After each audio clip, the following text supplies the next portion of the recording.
I went on a blind date, expecting nothing. My sister had set it up, I had agreed just to make her happy, and I figured it would be a pleasant but forgettable evening. She walked in, and something felt familiar in a way I couldn't explain. We talked, we laughed. The chemistry was undeniable, and then, 30 minutes in, she looked at me with an expression I couldn't read and asked, "You don't remember me, do you?" My mind went blank. Remember her from where? She leaned forward. "We met 8 years ago. That meeting saved my life, and you have no idea it even happened." Before we dive in, do you believe some people are meant to find each other, even if it takes years? Tell us what you think in the comments below. And if you love stories about second chances and the connections that survive against all odds, please subscribe so you don't miss our next one. Now let me take you back to the date that changed everything. I thought it was just a blind date, the kind my sister Kennedy had been trying to set up for months, insisting she knew the perfect person for me. I'd finally agreed just to get her to stop bringing it up every Sunday at family dinner. So there I was, sitting at a corner table in a small Italian restaurant, waiting for someone I'd never met, expecting nothing more than a polite hour of conversation and maybe, if I was lucky, a decent meal. Then she walked in, and something in my chest tightened in a way I couldn't explain. She wasn't what I expected, though I'm not sure what I'd expected. Kennedy had said, "Smart, funny, loves animals, you'll like her." But that woman had a presence. Confident, but not aggressive. She scanned the restaurant, found me, and smiled. Not the nervous first date smile, but something warmer, like she was genuinely happy to see me. "Dylan?" she asked, arriving at the table. "That's me. Harper?" "Guilty." She sat down across from me, and I noticed she didn't break eye contact. Most people on first dates look everywhere. The menu, their phone, the wall behind you. Harper looked right at me, like she was studying something. "Kennedy speaks very highly of you," I said, which was true. My sister had been relentless. "Kennedy speaks very highly of you too, though I think relentless is the word she used when describing how she finally got you to agree to this." I laughed. "She's not wrong. I've been resistant to the whole setup thing." "Bad experiences?" "More like 0 experiences. I'm usually pretty skeptical about arranged dinners with strangers." "And yet, here you are." "Here I am. My sister can be very persuasive when she wants something." She smiled, but there was something behind it, like she was amused by a joke I wasn't in on yet. "She really can." The server came by and we ordered drinks, red wine for her, whiskey for me. Once he left, Harper leaned forward slightly. "So, lawyer, right?" "Corporate law. Incredibly boring unless you're fascinated by contract disputes and mergers." "I don't know. I find it interesting that people spend their lives arguing about language, like the exact wording of a sentence can determine millions of dollars." "That's actually a pretty accurate description of what I do." "And do you like it?" It was a simple question, but most people didn't ask it. They asked what I did or where I worked or how long I'd been practicing, not whether I actually liked it. "I do," I said, surprising myself with how much I meant it. "It's structured, logical. There are rules, precedents, frameworks. I like knowing how things work." "That makes sense. Kennedy said you were the responsible one in the family." "She said that?" "She said you were the one who always had a plan, the one who thought everything through, the one who never did anything impulsive." She's not wrong, though I'm not sure if that was a compliment or an observation about how boring I am. Harper's smile widened. "I don't think you're boring. You just met me. First impressions count." There was something in the way she said it, like she meant something more than the obvious. But before I could ask, the server returned with our drinks, and the moment passed. "What about you?" I asked. "Veterinarian," Kennedy said. "Large animals or small?" "Small. Dogs, cats, the occasional rabbit. I work at a clinic in Fishtown. It's rewarding most of the time, sometimes heartbreaking. I can imagine. Do you have pets yourself? 2 cats, Fitzgerald and Hemingway. Literary cats. Very literary. Fitzgerald is dramatic and emotionally needy. Hemingway is stoic and occasionally violent. Very on brand. I laughed. How long have you been at the clinic? 5 years. Kennedy and I met about 3 years ago when she transferred from the mainline location. We clicked immediately. Same dark sense of humor, same low tolerance for people who treat their pets like accessories. Kennedy mentioned you're one of the best diagnosticians she's worked with. Harper looked genuinely surprised. She said that? She said that you have this intuition about animals, that you can tell what's wrong before the tests come back. That's generous. I just pay attention. Animals can't tell you what hurts, so you have to watch them. Their breathing, their posture, where they don't want to be touched. It's all communication, just not verbal. That's a skill most people don't have. What about you? Can you read people? In depositions and contract negotiations, absolutely. In real life, I'm not great at it. I tend to take people at face value. That's not a bad thing. Means you're not cynical. Or just oblivious. She laughed, a real laugh, not the polite first date kind. I don't think you're oblivious. There was that again, that sense that she was seeing something I wasn't. I studied her face, trying to figure out if we'd met before. She seemed familiar in a way I couldn't place.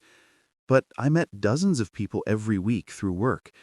Maybe she'd been a client's assistant or someone I'd seen at a legal conference. Have we met before? I asked. Her expression shifted, just slightly, but I caught it. A flicker of something. Anticipation, maybe. Why do you ask? I can't place it. She took a sip of her wine, watching me over the rim of the glass. Interesting. Is that a yes? Keep thinking about it. Maybe it'll come to you. Before I could press, the server returned to take our orders. We both chose pasta, her the carbonara, me the bolognese, and fell into easier conversation. We talked about Kennedy, about growing up in Philadelphia, and about the strange reality of being in our mid-30s and still figuring out what we wanted from life. Harper was easy to talk to. She asked good questions, not the surface-level stuff about jobs and hobbies, but real questions about what I actually cared about. And she listened, really listened, in a way that made me forget we'd only just met. 40 minutes in, we'd ordered another round of drinks. She leaned back in her chair and gave me that look again, the one that said she knew something I didn't. Can I ask you something? Of course. Do you fly a lot for work? Not as much as I used to, maybe a few times a year now. Why? Do you like flying? I hesitated. It was a strange question, but something about the way she asked made me answer honestly. Not really. I mean, I do it when I have to, but I wouldn't say I enjoy it. Any particular reason? I took a drink, considering how much to say. I was in a flight once that had problems. Mechanical issue, severe turbulence. We had to make an emergency landing. Everyone was fine, but it was intense. Harper's expression didn't change, but I saw her hands tighten slightly around her wine glass. When was this? She asked quietly. About 8 years ago. Why? She was quiet for a long moment, just looking at me. Then she smiled. Not the warm smile from before, but something softer, almost sad. You don't remember me, do you? My heart did something strange, a skip, a stutter. What? We've met before, Dylan. 8 years ago. On a flight that had to make an emergency landing. The restaurant noise faded to background static. I stared at her, trying to force the memory into focus. 8 years ago. The flight. I remembered the fear, the turbulence, the captain's voice announcing we were preparing for emergency procedures. I remembered the woman next to me. "You were in the window seat," I said slowly. "I was." "You were terrified. You were shaking and crying, and She held my hand. For 30 minutes. You talked to me. Kept me calm. Told me about your family, your childhood, about your firm, your dreams. You made me focus on your voice instead of the fact that we might die." The memory came back in fragments. Her face, younger, stricken with fear. Her hand in mine, trembling. The way she'd looked at me when the plane finally touched down safely, like I had saved her life, when really I'd just been trying to distract both of us from our own terror. "I tried to find you," I said, "after we landed. But you disappeared. There was so much chaos. People everywhere, emergency crews, families, and when I turned around, you were gone." "I know. I ran. I was so shaken up that I just got out of there as fast as I could. By the time I calmed down enough to think clearly, I realized I didn't even know your last name. Just Dylan. I thought about trying to find you, but it seemed impossible." "Yeah." We sat in silence for a moment, processing the impossibility of what had just happened. 8 years? And now, here we were, set up by my sister who had no idea we'd already met under the strangest circumstances imaginable. "I can't believe it's you," I said finally. "I thought about you sometimes. Wondered if you were okay. If you'd been as affected by it as I was." I was. I didn't fly again for almost 2 years. When I finally did, I had a panic attack in the terminal and had to turn back. Took a lot of therapy to get past it. "I'm sorry. I didn't realize it was that bad for you. It wasn't your fault, and honestly, I think it would have been worse if you hadn't been there. You helped me more than you know. I wish I'd found you after. I wish I had gotten your number. Would you have called?" "Yes. Absolutely yes." She smiled. "I would have answered." The server came by to ask about dessert, but neither of us were paying attention anymore. The restaurant, the other diners, the city outside, it all felt distant. There was just Harper across the table, and the impossible fact that the universe had given us a second chance at something I'd thought was lost forever. "This is insane," I said. "Completely insane." "Kennedy has no idea, does she?" "None. I recognized you the second I walked in, but I wanted to see if you'd remember on your own." "I'm sorry I didn't." "Don't be.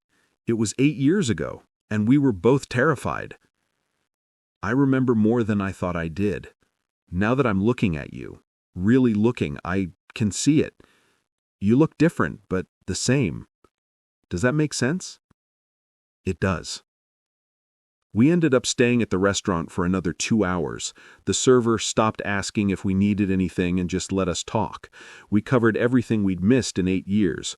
Her career, my career, relationships that hadn't worked out, cities we'd visited, books we'd read.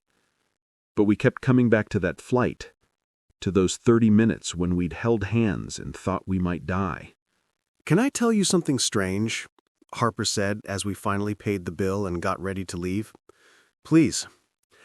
I spent years wondering what happened to you, if you were okay, if you ever thought about that day. All the time. More than I probably should have. Why more than you should have? Because we were strangers. It was one moment, and it seemed ridiculous to hold on to something so brief." Harper shook her head. "It wasn't ridiculous. We were vulnerable with each other in a way most people never are." We walked out of the restaurant together, into the cool Philadelphia evening. The street was quiet. Just a few people passing by, distant traffic noise. "Can I walk you to your car?" I asked.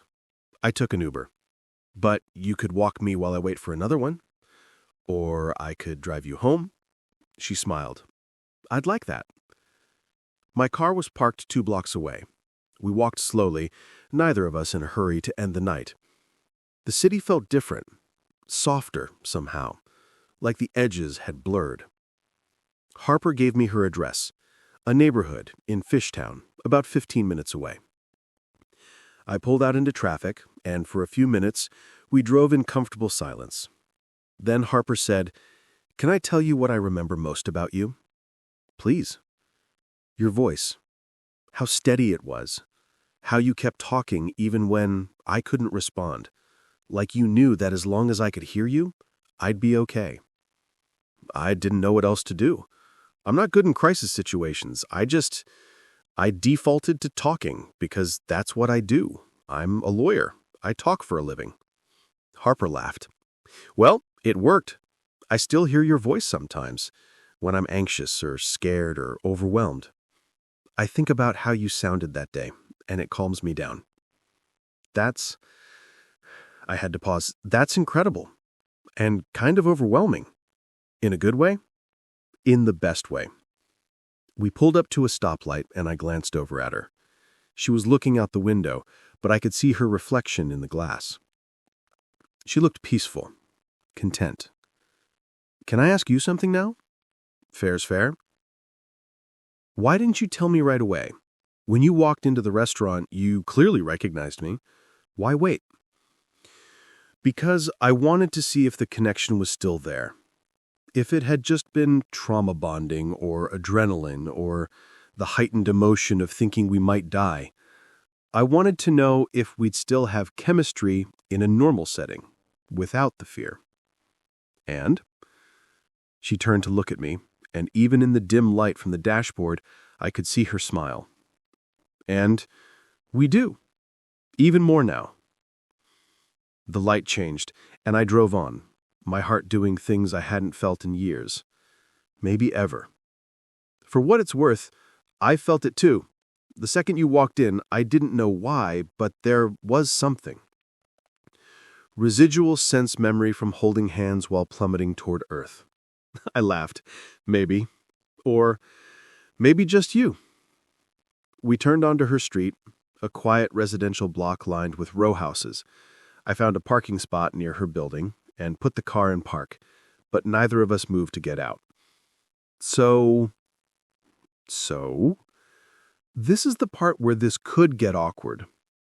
Does it have to be? I don't know. What do we do with this? With the fact that we met in the most dramatic way possible, lost each other, and then were set up by your sister 8 years later. We could see it as a sign. You believe in signs? I believe in incredibly unlikely coincidences that maybe mean something. That's the most lawyer answer to that question I've ever heard. What do you believe in? Harper was quiet for a moment.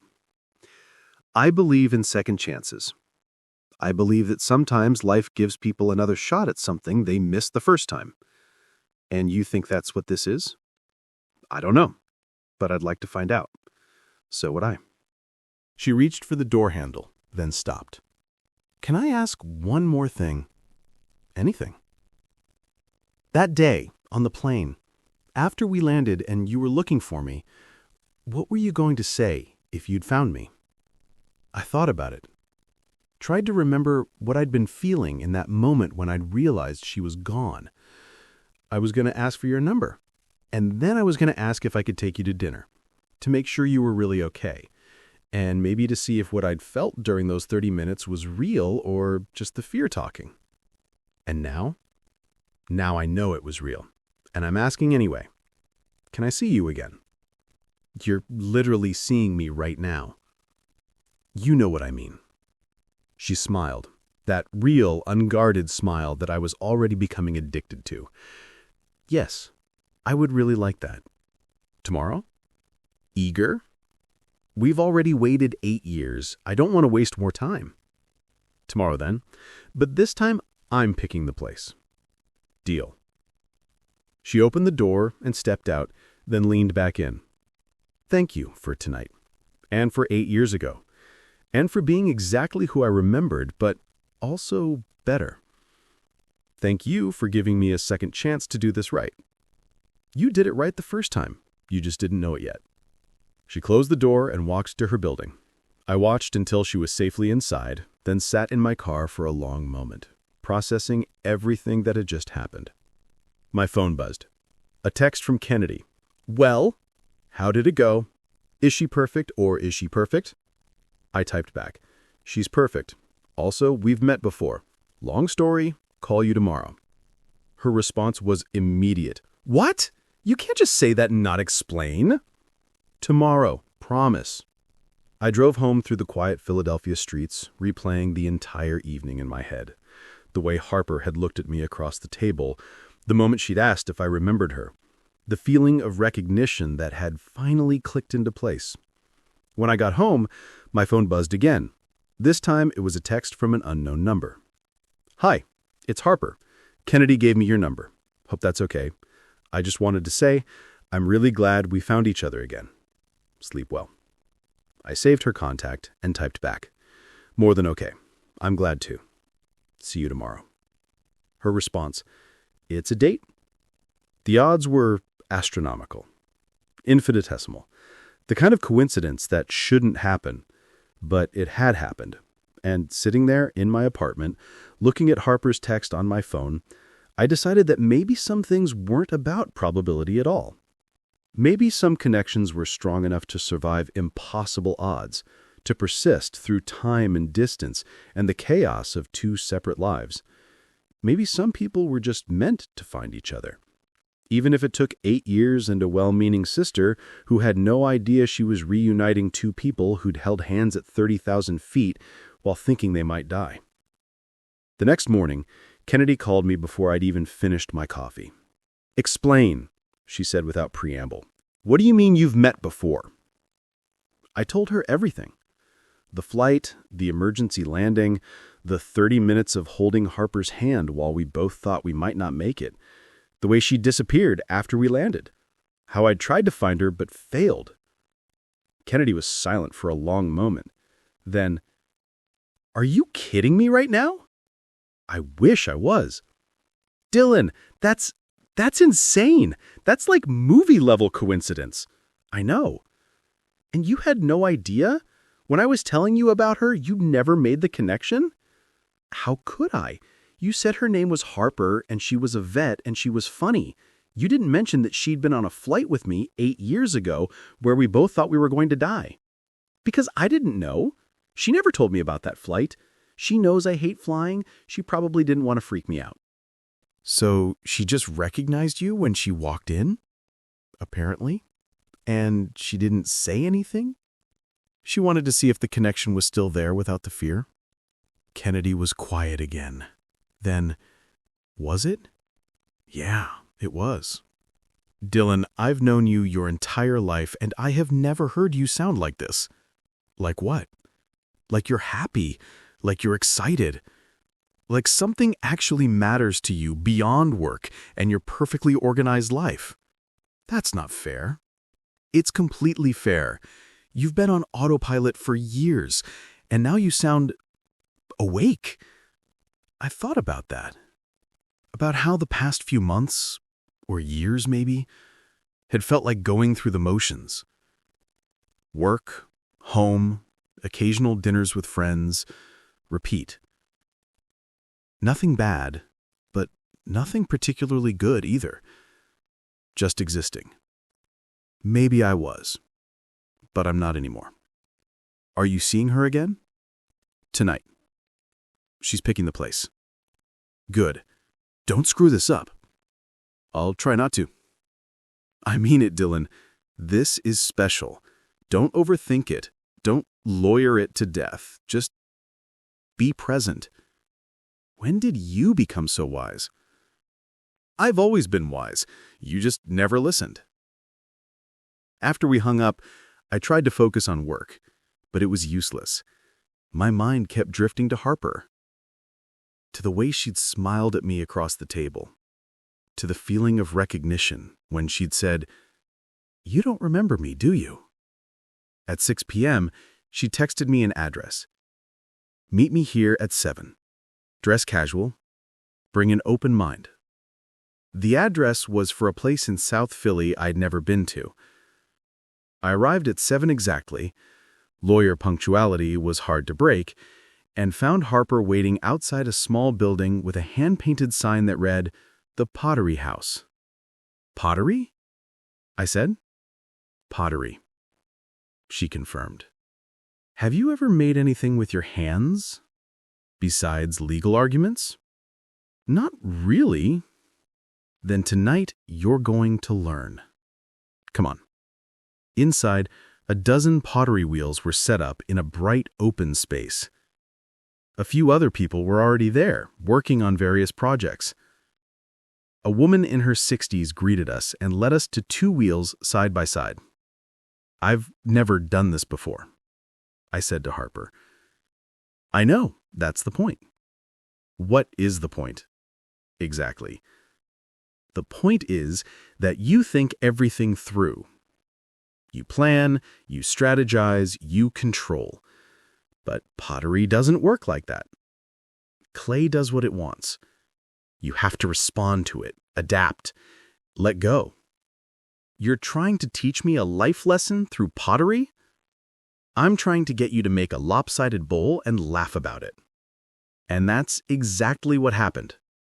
For the next hour, we sat at our wheels, covered in clay, trying and failing and trying again to make something that resembled functional pottery. My bowl collapsed 3 times. Harper's vase looked like it had been in an accident. But we laughed. God, we laughed. Especially when I got clay in my hair, and Harper tried to help and ended up making it worse, and we both ended up looking like we'd been in a mud fight.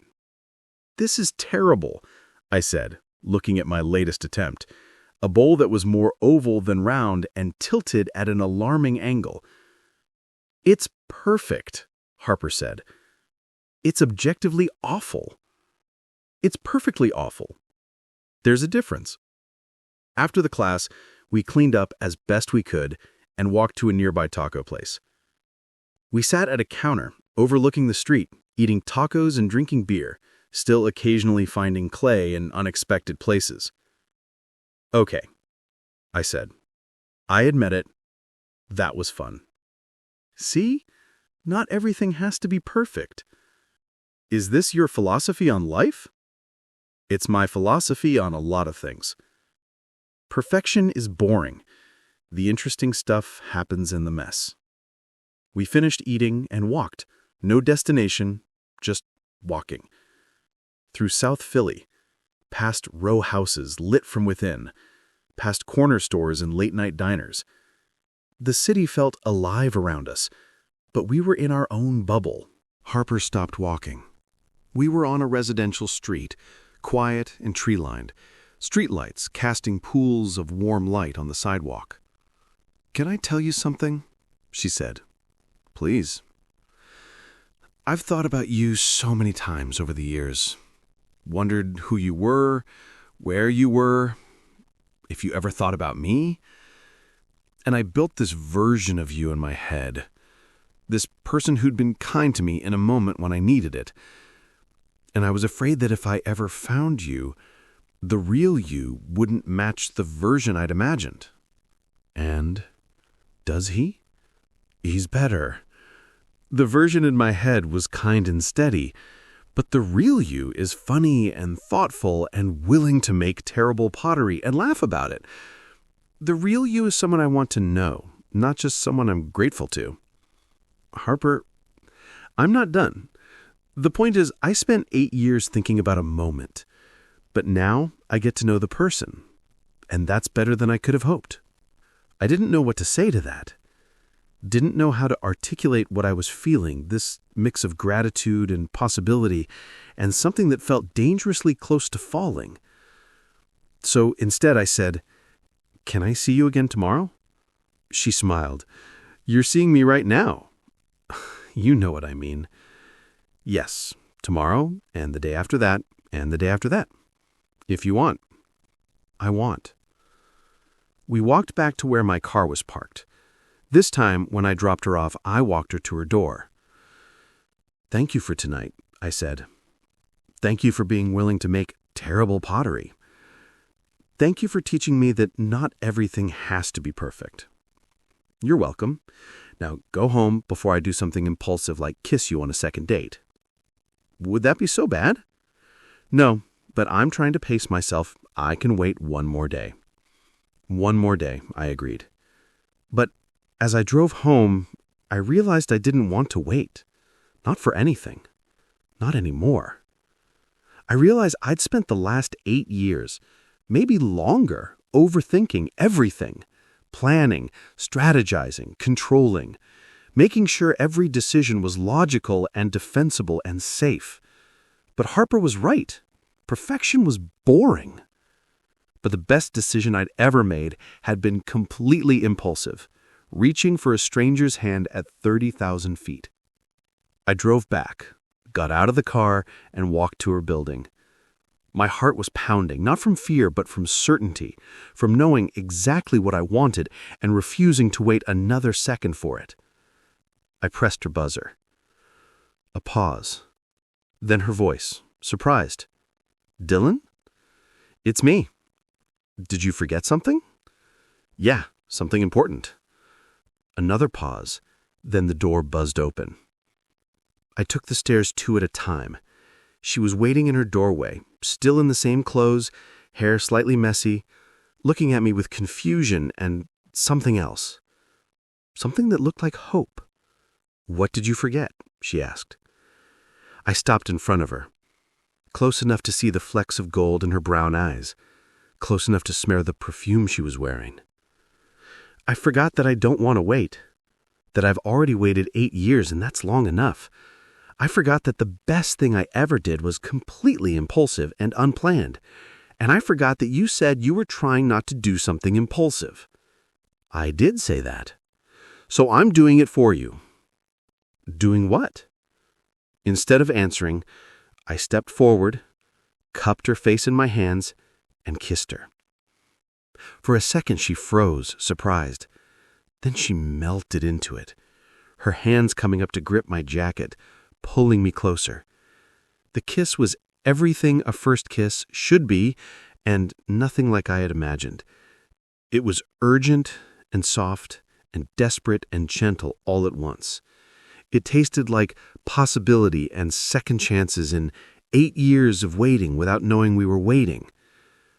The interesting stuff happened in the mess, in the unexpected. I didn't know what would happen next with Harper. But for the first time in a long time, I wasn't trying to plan it. I was just going to show up, be present, see where the mess led us. And somehow, that felt like the most right thing I'd done in years. Have you ever reconnected with someone years later and discovered the connection was even stronger the second time? Share your story in the comments below. If this story about second chances, unexpected reunions, and learning to embrace the beautiful mess of human connection touched your heart, please hit that like button and subscribe for more meaningful stories every day. Don't forget to click the notification bell so you never miss our next thought-provoking tale. Thanks for watching, and we'll see you in the next one.